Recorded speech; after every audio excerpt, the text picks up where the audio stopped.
Assalamu alaikum grade 8. This is your science class.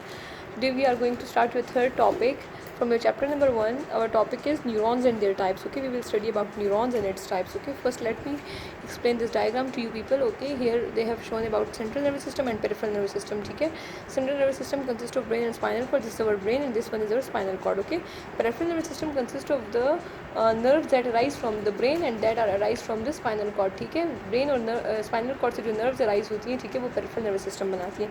Here they have marked ganglion. Ganglion is an accumulation of cell bodies. बहुत सारी cell bodies जब इकट्ठी हो जाती है उससे ganglion बन जाते हैं. ठीक है, ganglion. अभी cell bodies क्या होती है मैं आके टॉपिक पढ़ाऊंगी तो आप लोगों को समझ आ जाएगा that what are cell bodies. Okay, neurons and their types. Okay, brain has more than 100 billion nerve cells which are called neurons. brain में जो है बहुत 100 बिलियन से ज़्यादा नर्व सेल्स मौजूद हैं जिनको हम कहते हैं न्यूरॉन्स. ठीक है, neurons are the basic structure and functional unit of brain. Brain का इंपॉर्टेंट जो है वो पार्ट जो है या इंपॉर्टेंट आप कह सकते हैं इंपॉर्टेंट यूनिट जो है वो है न्यूरॉन. ठीक है, neuron that is not a part, that is a unit. Okay, part आप नहीं कह सकते ब्रेन का.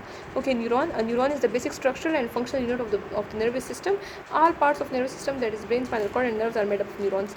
ब्रेन, स्पाइनल कॉर्ड और जितनी भी नर्व्स हैं वो सब किस चीज़ से बनी है, वो सब न्यूरॉन से बनी है. ठीक है, यहाँ तक आप लोगों को समझ आ गई. अच्छा, now we will move towards the structure of neuron. अब देखिए आप यहाँ पर देखें तो ये न्यूरॉन का पूरा स्ट्रक्चर है. ठीक है, अच्छा, neuron structure consist of two part, cell body and axon. Cell body, ये जो पूरा एरिया इसको हम कहते हैं सेल बॉडी और इस एरिया को हम कहते हैं एक्सॉन. और ये जो इस तरह बिल्कुल ब्रांचेस ये इनको हम कहते हैं डेंड्राइट्स. क्या कहते हैं इसे? डेंड्राइट्स. ठीक है, cell body is thicker region of the neuron containing the nucleus and most of cytoplasm.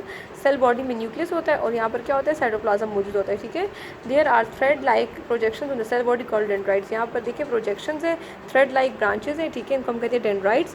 The axon is a long projection that can impulse away from cell body. Axon जो है ये long projection है, नई लंबी सी एक चीज़ निकली हुई है सेल बॉडी से जो कि मैसेजेस को जो है सेल बॉडी से दूर लेकर जाती है. ठीक है, usually neuron has a single axon. आमतौर पर न्यूरॉन के पास बिल्कुल एक ही एक्सॉन होता है, सिंगल एक्सॉन होता है. Fatty substances covering the axon form a myelin sheet. अच्छा, कुछ फैट लाइक स्ट्रक्चर होते हैं, फैटी सब्सटेंसेस होते हैं वैक्स लाइक जो कि न्यूरॉन के एक्सॉन को कवर कर देते हैं, एक्सॉन के ऊपर एक शीट बना देते हैं. क्या बनाते हैं? माइलिन शीट बना देते हैं. ठीक है, एक्सॉन के ऊपर. Neuron transmit message in the form of electrochemical waves called nerve impulses. Neuron जो है वो मैसेज को क्या करते हैं, ट्रांसमिट करते हैं. ठीक है, किस फॉर्म में? इलेक्ट्रोकेमिकल वेव्स की फॉर्म में. किस फॉर्म में? इलेक्ट्रोकेमिकल वेव्स की फॉर्म में. ठीक है, सिग्नल्स को बहुत स्पीड से जो है ट्रांसमिट करते हैं. ठीक है, उसको हम कहते हैं नर्व इम्पल्स. नर्व इम्पल्स मतलब मैसेज को ट्रांसमिट करते हैं. ठीक है, एक मैसेज जो है जैसे हम किसी चीज़ को हाथ लगाते हैं अगर वो गर्म हो तो वो मैसेज विद इन सेकंड हमारे ब्रेन तक पहुंच जाते हैं. तो ये क्या होता है? नर्व इम्पल्स होती है. ठीक है, मैसेज को हम कहते हैं nerve impulse.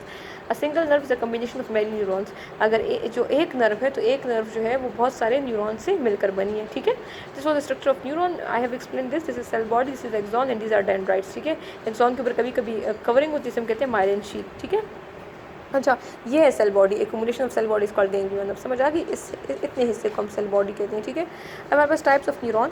On the basis of their function neurons are of 3 types. Function की बेसिस पे हमारे पास न्यूरॉन की 3 किस्में. First one is sensory neuron, then motor neuron and then associative neuron. Sensory neuron क्या होता है? ये क्या करते हैं? Carry nerve impulse from sense organ that is eye, ear, skin, nose, tongue etcetera to central nervous system. ये जो है सेंस ऑर्गन से जो है मैसेज जो हमारे सेंट्रल नर्वस सिस्टम तक लेकर जाते हैं. जैसे हम किसी चीज़ को हाथ लगाते हैं वो गर्म होती है. ठीक है, तो वो मैसेज जो है थ्रू सेंसरी न्यूरॉन जो है हमारे ब्रेन तक ट्रैवल करता है. ठीक है, हमारे ब्रेन तक या स्पाइनल कॉर्ड तक ट्रैवल करता है थ्रू सेंसरी न्यूरॉन. ठीक है, मोटर न्यूरॉन क्या करते हैं? Take impulses from the central nervous system the effectors muscles and glands. Motor neurons जो है वो मैसेज को कहाँ से लेकर आते हैं? सेंट्रल नर्वस सिस्टम से मैसेज को लेकर जाते हैं इफेक्टर्स तक. इफेक्टर्स हमारे मसल्स भी हो सकते हैं, इफेक्टर्स हमारे ग्लैंड्स भी हो सकते हैं. जैसे कि हमने एक गर्म चीज़ को हाथ लगाया तो मैसेज हमारे ब्रेन तक गया किसके थ्रू? सेंसरी न्यूरॉन के थ्रू. फिर हमारे ब्रेन से हाथ तक मैसेज आया, हमारे मसल्स को मैसेज आया कि हाथ पुल कर लो, अपना हाथ पीछे कर लो.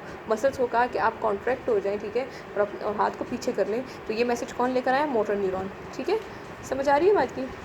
अच्छा, last one is associative neuron और interneuron. Associative neuron present the central nervous system link the sensory and motor neuron. ये सेंसरी और मोटर न्यूरॉन को क्या करते हैं? इंटरलिंक करते हैं, दोनों को कनेक्ट कर देते हैं. They analyse the message for proper response. ये मैसेजेस को क्या करते हैं? चेक करते हैं, उनका एनालिसिस करते हैं ताकि प्रॉपर रिस्पॉन्स जो है वो दिया जाए. ठीक है, अब यहाँ पे डायग्राम को देखिए. सेंसरी न्यूरॉन क्या करता है?